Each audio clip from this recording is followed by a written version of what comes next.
Ok. Gravando. Eu inicio então a leitura, depois eu passo para um colega. Outro caso. Eu pergunto a R. Shield como estava indo o seu cavalo doente. Ele respondeu: sim, isso dura, talvez ainda um mês. Já das dauert vielleicht noch einen Monat. Esse drua com R não me era compreensível, pois era impossível que o R de dauert, tivesse produzido esse efeito. Chamei a atenção de RVS para isso. Ao que ele explicou, essa é uma história triste das ist eine traurig Gest. O falante tinha, portanto, duas respostas em mente, e elas se misturaram. Não se pode deixar de reconhecer claramente o quanto se aproxima das condições de nossas análises a decisão de considerar as imagens verbais vagantes, que estão abaixo do limiar da consciência. Note que abaixo do limiar da consciência, aqui ele já fala da primeira tópica, né? Limiar da consciência. E não estão destinadas a serem faladas, bem como a demanda de se inquirir sobre tudo o que o falante teria pensado. Também, nós procuramos material inconsciente, e até mesmo pelo caminho. Só que para partir das ocorrências do interrogado até chegar à descoberta do elemento perturbador, temos de percorrer um caminho mais longo, através de uma série complexa de associações. Verdade, Rose. Rose, se bem que agora tu vai começar a ver os homens em tudo, tá? Ele traduziu Freud por mais de 10 anos, então os dois se confundem bastante. Carla, quer seguir então aqui no voo? Sim. Tá todo mundo me ouvindo bem, né? Sim, perfeito. Vou me deter ainda em outra ação interessante, atestada pelos exemplos de Menninger. De acordo com a visão do próprio autor, é uma espécie de semelhança entre uma palavra da frase pretendida e outra palavra não pretendida, que permite a essa última impor-se à consciência, causando uma desfiguração, uma formação mista, uma formação de compromisso, contaminação. Caçar, jagen, dauer, vir à luz, Vorschein, anexar, lagen, triste, traurig, porco, Schwein. Pois bem, em meu escrito sobre a interpretação do sonho, mostrei qual a participação do trabalho de condensação na formação do chamado conteúdo manifesto do sonho, a partir dos pensamentos oníricos latentes. Qualquer tipo de... Carla, eu só vou intervir aqui um pouquinho para a gente comentar essa parte que acho que é bem legal, tá? Uhum. Daí eu já te devolvo. Mas é outro nível quando alguém sabe falar as palavras em alemão, né? Depois, se quiser, eu posso dar só uma explicação geral, como que lê, assim, só para ficar mais fácil. Não, é muitíssimo bem-vindo, Carla. Ó, pois bem, em meu escrito de interpretação, mostrei qual a participação do trabalho de condensação. Eu queria partilhar aí com os colegas que a teoria da interpretação dos sonhos, ela gira muito em duas coisas, que é o deslocamento e condensação. Né? O deslocamento relacionado à parte dos sonhos, o que quando a gente chega no Lacan, a parte de deslocamento ele chama de metonímia, sequência metonímica, sequência de significantes, esse deslocamento. E quando a gente chega na condensação, a gente está chegando para Lacan na metáfora. Aí o Lacan está se valendo do Roman Jakobson. Tá? Então, deslocamento, metonímia, sentimentos, sequência de significantes, condensação, substituição, a metáfora. Enquanto essa condensação são vários elementos, imagina uma quimera grega, são várias coisas dentro da mesma figura, tá?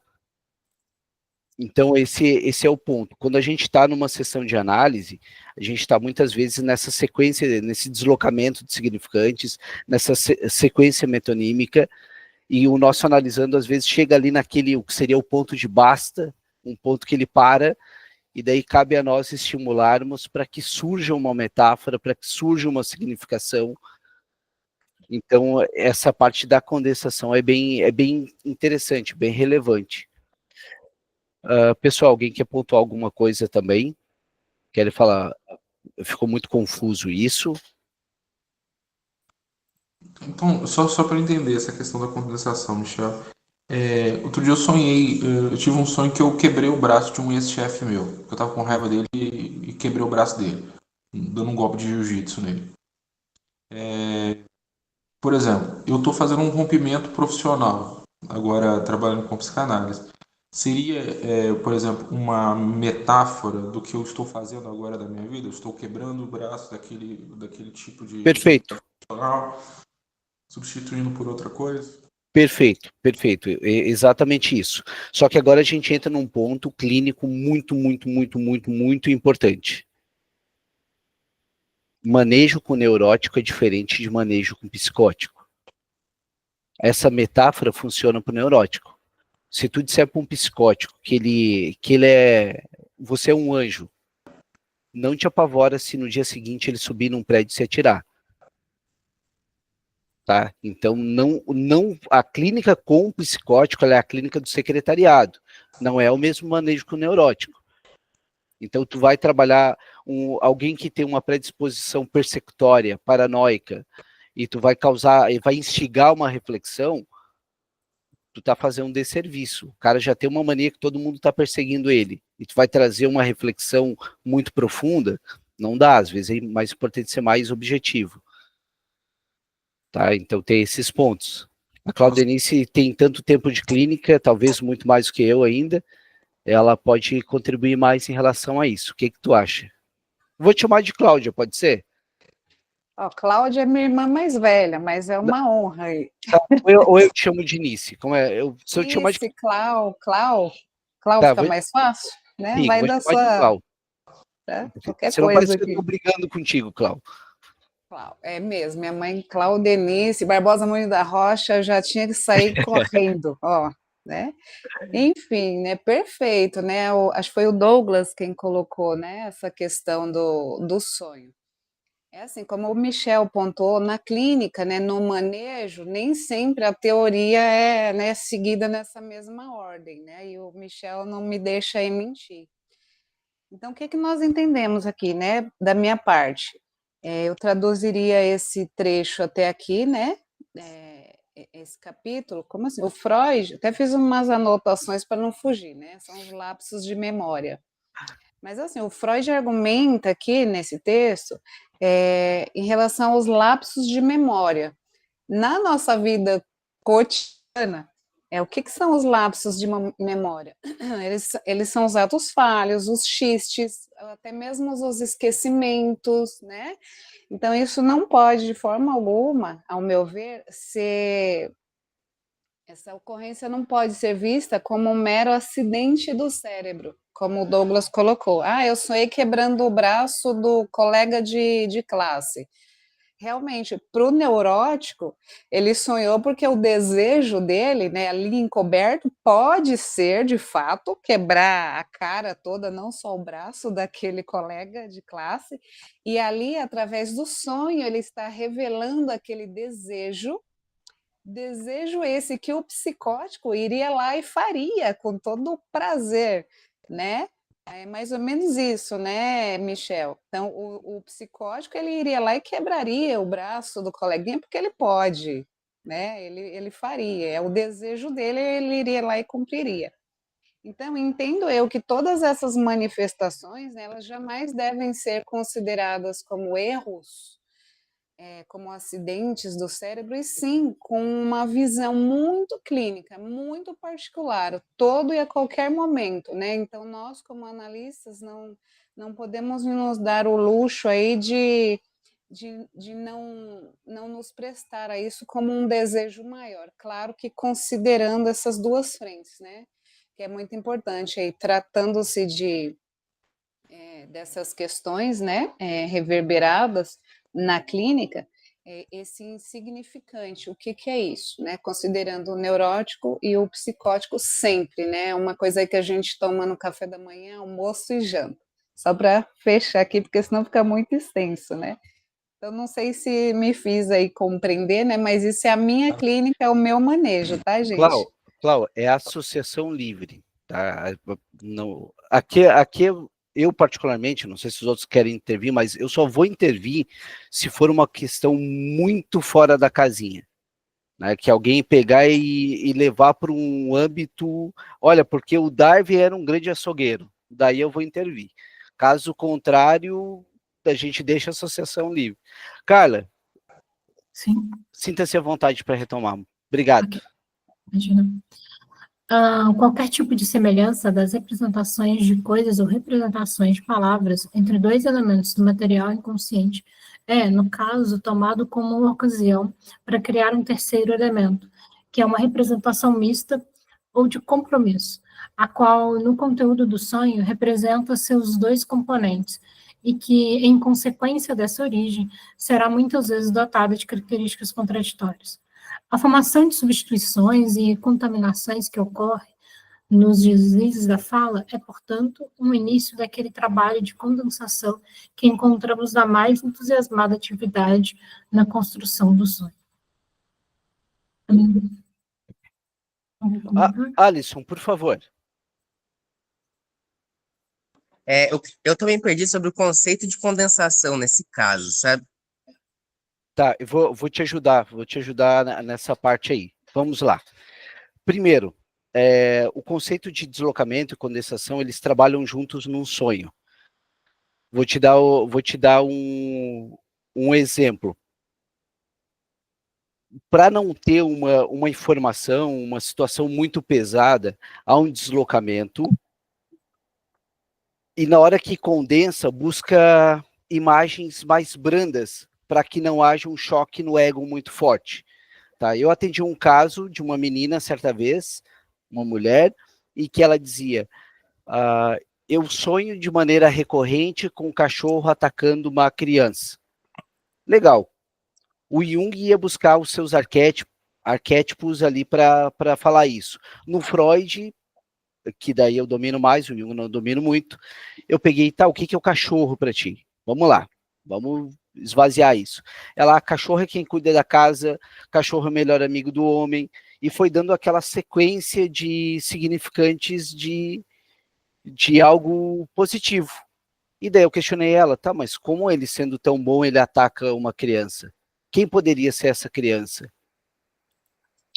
Quem deveria na tua vida cuidar que por sua vez a ataca? É claro que no início do sonho também o cachorro já não era o cachorro, tá? Ele já vai mudando, ele vai condensando, ele vai misturando muito. E daí só para cereja do bolo, antes de devolver, Alisson, ela pega e diz, era minha mãe. Agora eu vejo que era minha mãe. Porque a minha mãe deveria me proteger e ela me atacava. E essa criança era eu. Ou seja, não fui eu que falei para ela. Isso é muito importante. Não é o que é o cachorro para mim, é o que é o cachorro para ela. Né? Alisson, pode retomar a palavra. É interessante, porque, assim, só falando eu, né? Eu sou muito curioso, eu gosto de estudar de tudo, mas tive experiências inexplicáveis, né? Muitas, não só pessoais como dos outros. Aí o sonho sempre teve essa questão de... Essa ideia da condensação e distanciamento seria realocar um momento de lembrança e meio que enfeitá-la ou diminuí-la. Seria meio que isso, então, o afastamento, a condensação? O deslocamento é o sentimento que tu vai mudando de um símbolo para outro, e tu vai deslocando esse sentimento para que não haja o ego não se fragmente, digamos assim. Sim. Eu odeio minha mãe. O superego vai dizer na tua cabeça, tu é louco, como é que tu vai odiar ela? Então tu desloca por uma figura, um cachorro posso odiar, tá tudo certo. E como tu condensa, é como tu vai pegar e jogar ali no teu mixer e seja feliz. Né? Surge a metáfora, como o Lacan se valendo do Jacobson fala. Fez sentido?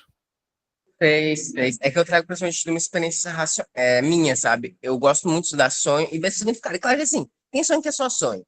Mas principalmente os sonhos de quando eu fiquei no hospital, foram acho que assim, 10 sonhos ali, UTI uma semana, que é óbvio, bem descrito na cara, assim, o processo de lidar com a impotência pós-cirurgia e tal, pela maioria dos sonhos.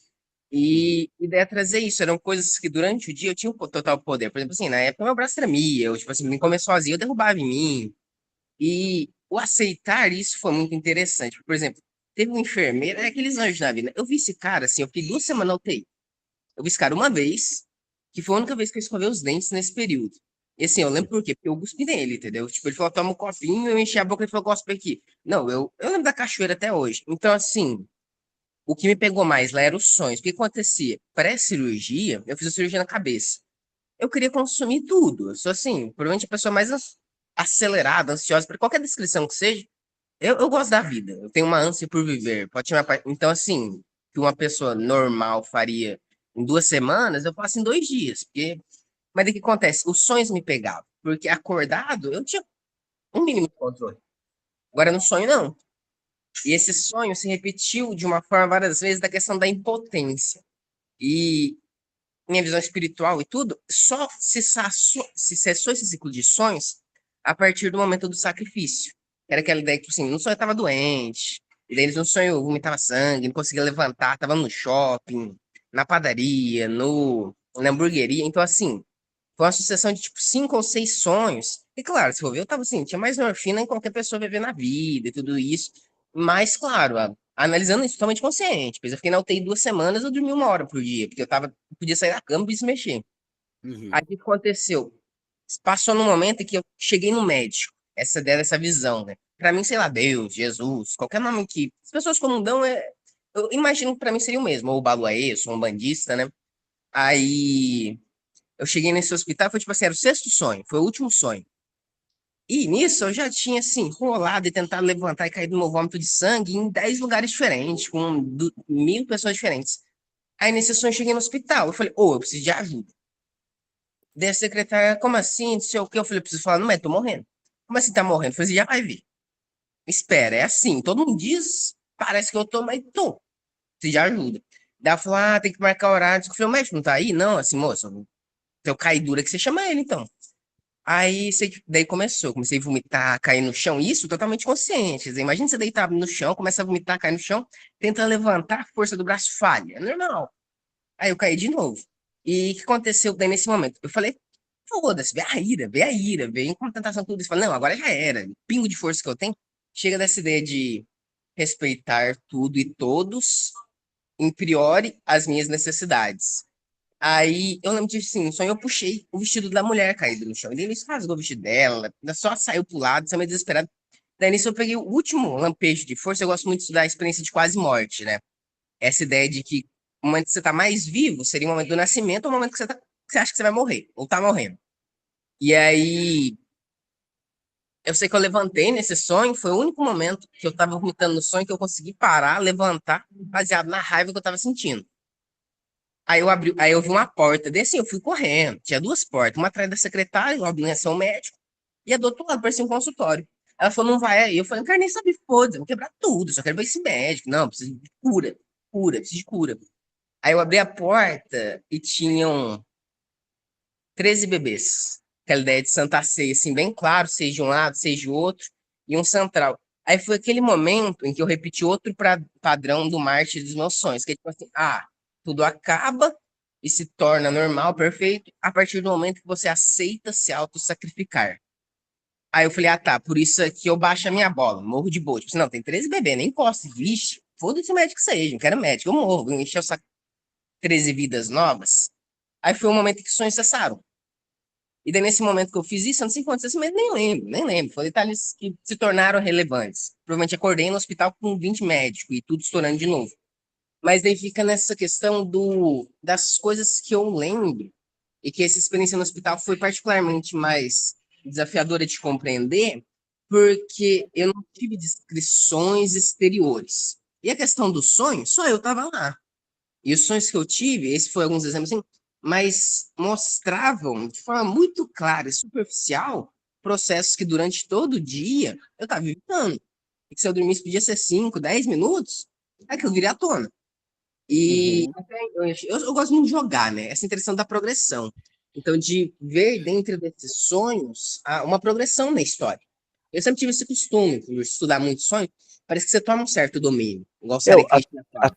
até é legal tu trazer isso, e daí só para a gente voltar aqui para o texto, né? Só deixa eu perguntar aqui, Thiago, tu que eu sei que ama um pouquinho do Jung, uma pergunta bem breve aqui para ti. Tá por aí, Thiago? Thiago? Tá vivo, Thiago? Tá aí, não? Acho que não tá, deve estar sem microfone. Tá, cara, pra gente não fugir demais ali, volta para nossa leitura, então, por gentileza. Tá. Em um pequeno artigo destinado a um círculo mais amplo, Neue Freie Presse, de 23 de agosto de 1900, como podemos cometer lapsos verbais? Wie man sich versprechen kann. Merger considerou existir uma importância prática e especial para certos casos de trocas de palavras, aqueles nos quais a palavra é substituída por outra no sentido oposto. Ainda nos lembramos com efeito do modo que não faz muito tempo, como presidente da Câmara de Deputados do Parlamento Austríaco abriu a sessão. Membros da Casa, constato a presença de tantos e quantos senhores e, portanto, declaro encerrada a sessão. Só a risada. Essa é emblemática, né? Olha esse ato falho, né, Carla? Carla, Sim, fica à vontade aí, porque é autoexplicativo isso, né? sim, mas é sensacional. Nossa, Só risada geral, né? É isso? isso, só a risada geral lhe chamou a atenção e ele corrigiu o erro. Nesse caso específico, a explicação foi, sem dúvida, que o presidente desejou já estar em posição de encerrar a sessão, no qual havia pouco de bom para se esperar, mas um fenômeno frequente, esse pensamento colateral interrompeu, ao menos parcialmente, e o resultado foi encerrado, em vez de aberto. Portanto, o contrário do que se pretendia dizer. Mas numerosas observações me ensinaram que, em geral, é muito frequente trocar entre si palavras de sentido contrário. Elas já estão justamente associadas em nossa consciência linguística. Encontram-se muito juntas uma da outra, e é fácil evocá-las por engano. Então, cara, só voltando aqui, só uma pontuação bem breve que o Alisson apresentou ali, e por isso que é legal a gente escutar o nosso analisando e não nós. Eu tenho estudado muito o Winnicott nos últimos dias, já que vou começar a lecionar o Winnicott na BPC, provavelmente. Então, enquanto Freud e Lacan têm uma matriz religiosa muito forte, né, muito aquela questão do superego, o Winnicott ele bebe mais uma fonte mais oriental. Então, essa questão do sacrifício, como o Alisson falou, ela é um pouquinho diferente para quem tem a turma que estuda religiões orientais, assim, de certa forma. Então, é bem peculiar isso, porque para nós escutarmos o nosso analisando, frente à ótica de vida dele, não a nossa. Porque às vezes pode haver alguns conflitos basilares ali que são muito grandes, né? Então é só atentar para esse ponto que nem todas. Não, tudo certo, Thiago. Thiago, perdi o fio da meada, mas tá tudo bem, tranquilo. Agora toca o barco. Cara, vou ler um pouquinho e depois te devolvo ali quando tem mais alemão de novo, tá? Que daí não dá nem para comparar as pronúncias. Não, menina, só uma observação que tu falou, Michel, porque uma amiga minha veio contar uns sonhos que ela estava tendo, que ela estava meio perturbada com os sonhos dela. E aí, até o Alisson estava falando isso, que ele gosta muito de jogar. No caso dela, ela gosta muito de anime e livros fantásticos. E o sonho dela era uma confusão, assim. Talvez é interessante também perceber que ela gosta de muitas culturas, né? E principalmente anime, que é uma cultura japonesa, né? Perceber como que ela percebe os significados, né? Porque às vezes, por isso que é muito importante perguntar para o analisando, né? Porque às vezes o significado daquilo ali para aquela pessoa é muito diferente que para a gente. Porque para mim o sonho foi aterrorizante, assim. Mas para ela, ela poderia talvez estar vendo isso de outra forma, né? Eu até falei com ela, sério, eu não posso fazer nenhuma análise, né? Daí é interessante tu conversar com um analista e tal. Mas ela estava abafando, a gente foi conversando sobre, e eram vários elementos muito diferentes do comum. E aí depois que ela me lembrou que ela gosta de anime, eu falei, nossa, é verdade, ela gosta de anime. E é por isso que eu tô vendo essas coisas muito malucas aqui acontecendo. Uma salada, né? E até é interessante trazer o questão do que é o inconsciente, né? Quando a gente pega o consciente estruturado, primeira, segunda tópica, o inconsciente freudiano, ele é mais se associa a um lugar. O inconsciente lacaniano, ele é um efeito que se dá frente a desejo do analista, desejo do analisando, e a linguagem vem antes do inconsciente. Portanto, no dia a dia, em tese, não haveria inconsciente para um processo de análise, que não em um setting analítico. É interessante isso frente à ótica lacaniana, né? Deixar claro isso. Mas é bem isso aí, Carla, são a miscigenação de vários elementos e aí a gente vai esmiuçando, né? Como eu chegaria naturalmente numa sessão de análise pessoal e perguntaria para o Alisson, não, o que é o número 13 para ti? Por que 13? Ah, eu sou petista. Ah, não, eu sou fã do Zagallo. E aí em diante. Tá. Alisson, só sem explicar muito aí para não falar muito da tua vida pessoal, senão daqui a pouco o pessoal já vai saber demais de ti e tu tá ferrado.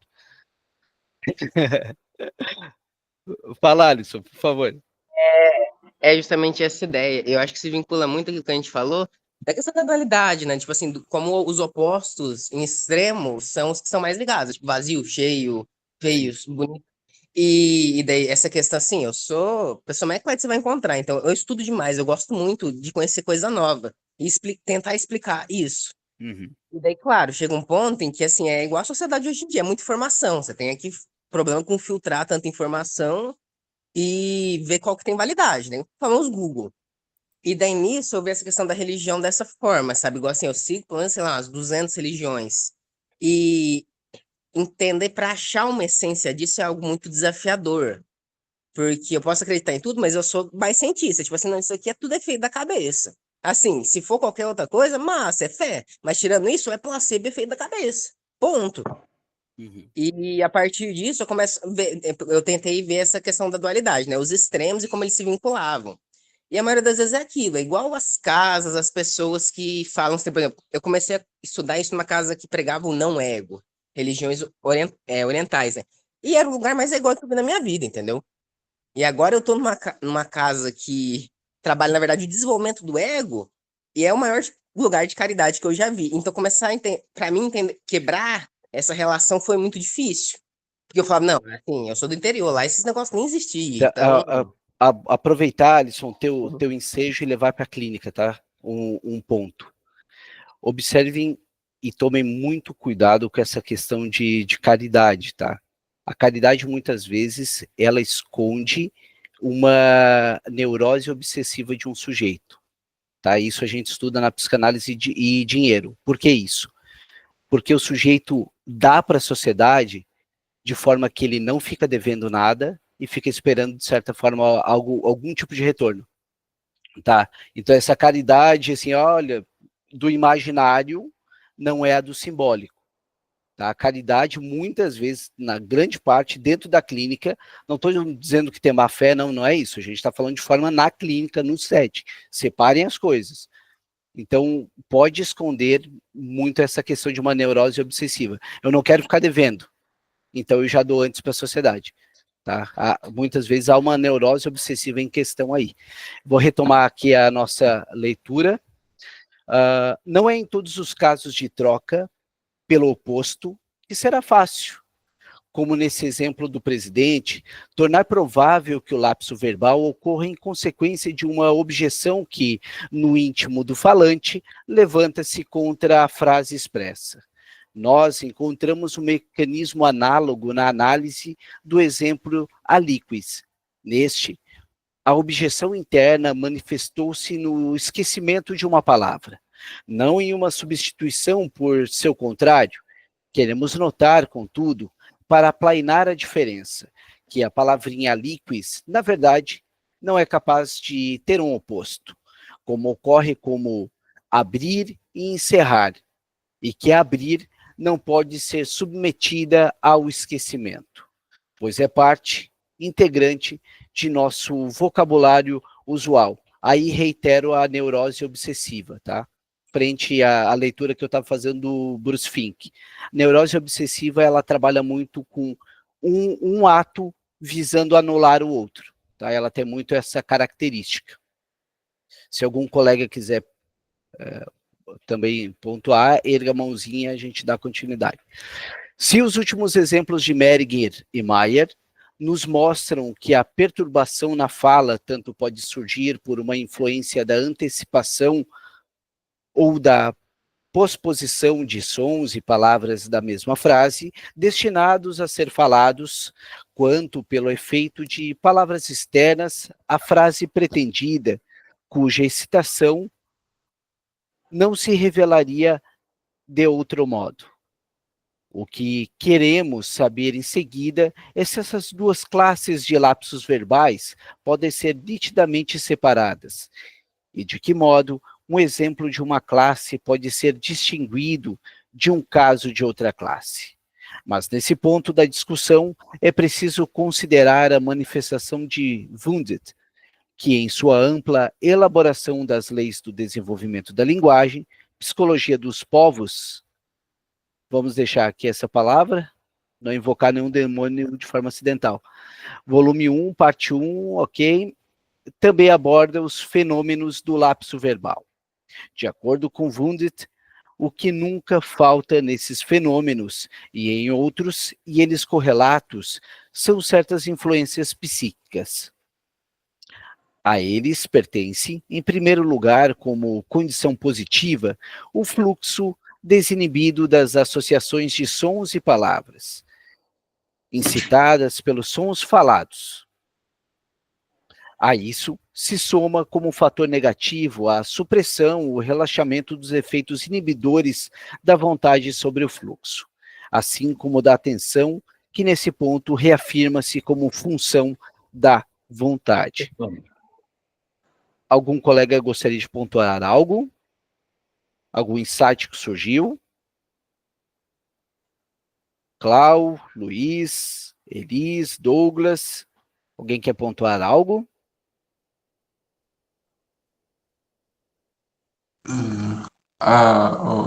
Voltando àquele ponto, que eles estão, por exemplo, no sonate de bater no cara e quebrar o braço dele. Por exemplo, então, lá no fundo, o que ele está dizendo aqui é que às vezes a gente sonha ou então fala uma coisa nesse lapso de fala que lá no fundo é o que você queria fazer. É exatamente isso que ele está falando, é a questão de suprir um desejo. Porém, em suma, e todavia, entretanto, investiga-se, porque, como tu disse, também há um rompimento, há uma metáfora em questão do rompimento do trabalho. Daí, a partir disso, tá, o rompimento do trabalho é porque tu realmente quer já quebrar o braço dele, porque tu não suporta ele? Não é ele pessoa física, né? Mas é aquilo que ele representa, né? Exatamente. Vide efeito da condensação, raramente a pessoa é a pessoa. Uhum. Entendi. É muito raro. Bom saber. Fico mais tranquilo. Tá, mas agora a gente lembra duas coisas. Estrutura perversa e estrutura neurótica. O neurótico fantasia, porém não tem coragem de fazê-lo.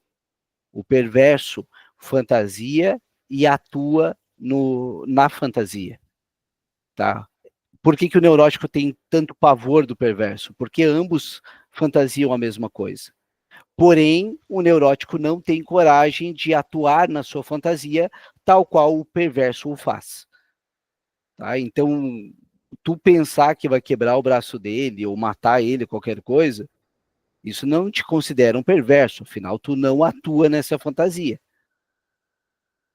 Né? Então, em tese, tá tudo certo, é só uma formação de compromisso, se caso for, né? Mas me lembre de cruzar a rua quando eu passar por ti. Clau, por favor. A gente brinca, mas é verdade, né? Que nem o Michel mencionou há pouco do Winnicott, né? Então, pelo menos na minha clínica, né? Como o próprio Michel já, né? A gente já teve outras trocas antes. Quem que trabalha comigo lá todo dia, né? Na maior parte do tempo, né? É o Freud, a Melanie Klein e o Winnicott, né? Então, é uma turma aí que eu não consigo trabalhar se esses três não estiverem presentes ali. E o que isso tem a ver? A gente conversa muito, né, entre os autores, até mesmo no próprio manejo. O Douglas está aí mencionando em relação, é bom saber que será que isso é mesmo uma vontade minha? Sim, com certeza é uma vontade. O que nos limita, né, além de socialmente falando que ninguém quer perder o réu primário, isso é uma das coisas que nos limita. A gente traz ali o Freud, traz o Winnicott, assim, enquanto o Freud fala da condensação, que é isso, transferido de forma, através da associação livre, eu sonhei que eu estava quebrando o braço do colega de trabalho, pode ser um desejo? Pode, muito grande, então está condensado ali através de muitas coisas que nos limitam a quebrar esse braço do colega. Aí o Winnicott vem com a questão da dissociação. Tá, o que é isso? A gente pode trazer ali uma forma simbólica, onde você vai quebrar o braço desse coleguinha, de forma simbólica. Na minha clínica mesmo, eu vou falar porque que só tem colegas, né? Então, cada um interpreta de uma forma. Mas, ressaltando que isso tudo é o simbólico. Então, muitas vezes, diante da associação livre, uma das minhas formas de manejo é falar para o paciente, olha, veja aqui, o espaço é seu, nós vamos brincar o seguinte, aqui você pode matar, aqui você pode esfregar a cara do coleguinha na parede, nós vamos fazer isso juntos, você quer quebrar o braço, né? Então nós vamos brincar, né? Ou seja, nós vamos trazer esse trauma de forma simbólica, de modo que ele seja suprido.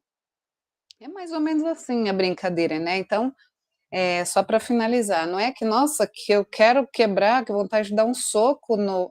a gente pensa assim, né? Nós somos seres humanos com nossos pensamentos automáticos e coisa e tal. Então, um exercício difícil de fazer é trazer isso no simbólico para que isso seja, né? Para que esse conteúdo manifesto, ele seja explorado. Logo, né? Nós vemos ali aquela dor, aquela angústia, aquele trauma caminhando para uma cura, ou seja, para uma realização, para uma satisfação. E no final, Douglas, o colega está com o braço dele lá, você está com a sua vontade de quebrar o braço dele e está todo mundo em paz, né? Todo mundo aí mantendo o seu réu primário. Então, isso é uma forma lúdica, claro, né? Porque não dá para falar de Winnicott sem desmembrar ali de forma mais carinhosa, mais gentil, o Freud, tá certo? Não, e é engraçado que tu nota quando o sujeito é winnicottiano, quando a palavra que mais repete é brincar. Não dá pra fugir, né, Cláudio? Não Não tem dá. como, gente. Isso é clínico. Vamos brincar de quebrar a cara do coleguinha? Vamos! Então é isso, né? É o simbólico, que fique claro, gente. Não vamos sair por aí fazendo aquilo que o pensamento, né? Aquilo que está ali latente, ok? Obrigada. Alisson, por favor. Obrigado, Cláudio. Qual que é a palavra que você falou? Desculpa, só para eu anotar aqui da questão desse brincar, a pessoa é claramente o quê? Foi a Clau que estava falando. Ah, não, eu falei. É winnicottiano. Winnicott. De Donald Winnicott. Ah, detalhe, Ah, né? O Winnicott, uma vez, ele trocou cartas com o Lacan. A Clau tá mais tempo no Winnicott do que eu tô no intensivão só. E ele corrige o Lacan dizendo o seguinte: Winnicott com 2 T's. Ele sempre enfatizava isso, né? Pessoal, vamos encerrar agora. Vou ficar só alguns minutinhos conversando aqui. É isso aí, Winnicottiano. Porque daqui a pouquinho, às 9, eu já tenho uma paciente também. Mas o que foi mais legal, gostaria de compartilhar com vocês. Chegamos hoje a ter 18 ou 19 pessoas aqui na sala. Então, é um dos dias que a gente mais teve gente aqui. É legal ver que a comunidade está crescendo, né? E a ideia foi sempre, desde o início, é isso, tá? É uma coisa bem horizontal. Fiz questão lá no grupo, eu externo os meus dilemas pessoais para todo mundo o tempo todo, não tenho problema nenhum com isso, e trago sempre para vocês notarem uma coisa, é aquilo que a gente tem na clínica. Por mais que alguém lhe coloque como o grande outro na clínica, como o senhor suposto saber, como aquele que está no lugar do mestre, o lugar do psicanalista não é esse. Um psiquiatra até pode ser, mas nós psicanalistas não somos. Então, quanto mais transparência, agora você mais ferenziano, que por sua vez inspirou um pouquinho o Winnicott, às vezes a gente está na clínica e tem algumas situações que são muito pesadas, e que o teu analisando vai olhar para ti, tá, mas peraí, tu chorou? Sim, me tocou. Né, o Winnicott fala sobre o desmentido. Quando alguém te fala uma coisa, e daí, quando a pessoa está tão regredida, durante a infância, levava um tombo, o pai dizia, não é nada, tu não está sentindo. Ou, a pessoa me bateu, engole o choro. Isso a gente fala sobre, é um conceito ferenziano de desmentido. Então, na clínica, quando alguém chega para nós e, pô, tu tá chorando na frente dele, tu vai dizer, não tô, impressão tua. Eu sempre lembro do Ferenczi desse conceito. Acho que transparência nesse aspecto é muito importante. Então, lá no grupo, quando eu peguei e disse, olha, eu cogitei, o Jung, né, Thiago, seja apenas uma alma humana. Então, cheguei lá no grupo, olha, pensei em sair sim. Sair, não. Passagem ao ato é outros 500. Né? Quando uma criança está com raiva, agora a Cláudia vai me ajudar mais por causa do Winnicott, uma raiva numa criança não é algo para dizer cala a boca e não faz birra. Não, é algo para te analisar, porque ela está dizendo o seguinte, me respeite. Eu quero ser respeitado. Então, às vezes, um adulto que está num rompante de surto, que está tendo uma regressão à fase infantil, por que está acontecendo isso? Na psicanálise não existe coincidência. Ele está pedindo uma coisa e está dizendo o seguinte, por favor, me respeita, tá? Eu quero respeito. Então, antes de a gente ficar analisando, é legal a gente se analisar como que a gente atua também na sociedade. Eu sou psicanalista, então eu sou aquele que não erra. Isso, Luiz. A cada 15 dias, a sexta-feira, 8 da noite, tem um encontro aberto. Essa semana vai ser da minha turma de supervisão. Tá? Quem quiser fazer supervisão, me chama. Esse grupo daí é pago. E outro 15 dias é aberto daí para todo mundo. Pessoal, abro a palavra para os colegas. Temos 4 minutos, eu estou só enchendo linguiça também. Vamos lá, quem quer pontuar alguma coisa do texto que a gente viu hoje sobre condensação, formação de compromisso, ele também cita aí, isso é um termo também muito relevante. Freud não estudou muito, não falou muito sobre formação de compromisso, mas é algo bem interessante também de se estudar. Né? Alguém quer pontuar algo? Eu queria só entender um pouco essa questão da formação de compromisso. Como que se dá, exatamente? É porque você falou que o id e o superego estão em harmonia.